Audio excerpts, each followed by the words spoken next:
नमस्कार. ओरा क्लीन करणे म्हणजे काय हा तुम्हा सगळ्यांना पडलेला प्रश्नच असेल, होय ना? आपल्या लहानपणी आपली आजी आणि आई आपली जी मिठाने किंवा मोहरीने नजर उतरवायची, ती नजर उतरवणे म्हणजेच ओरा क्लीन करणे होय.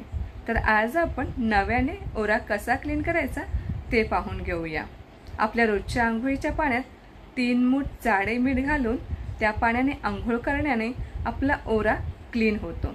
तसेच आपल्या विचाराने सुद्धा आपण आपला ओरा क्लीन करू शकतो. शॉवर खाली उभे राहून असा विचार करावा की ब्रह्मांडातून एक सफेद ऊर्जा येत आहे आणि ती आपल्याला डोक्यापासून ते आपल्या पायापर्यंत आपल्याला क्लीन करत आहे. ह्या दोन्ही प्रकारामध्ये आपल्याला पाणी किंवा मिठाची गरज भासते, पण तिसऱ्या प्रकारामध्ये मिठाची किंवा पाण्याची गरज भासत नाही. असा ओरा आपण कधीही कुठेही क्लीन करू शकतो.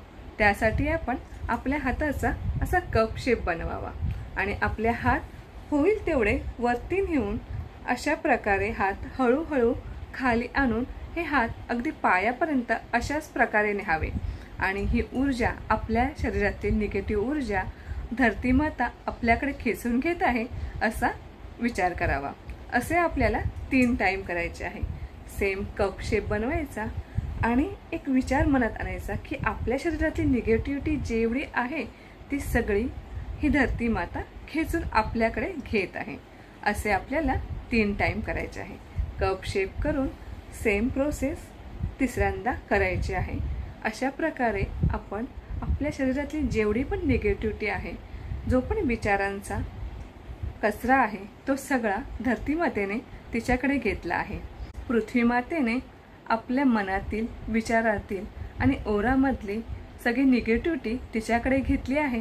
म्हणून तिला सॉरी म्हणा आणि नंतर एकदा थँक्यू म्हणा आणि अशा प्रकारे ओरा क्लीन करून आपल्याला आजारांपासून आणि वाईट विचारांपासून दूर ठेवूया. तोपर्यंत थँक्यू. महत्त्वाची टीप म्हणजे ओरा क्लीन करताना पायाखाली कुठलेही आसन नको किंवा स्लीपर किंवा चप्पल नको. थँक्यू.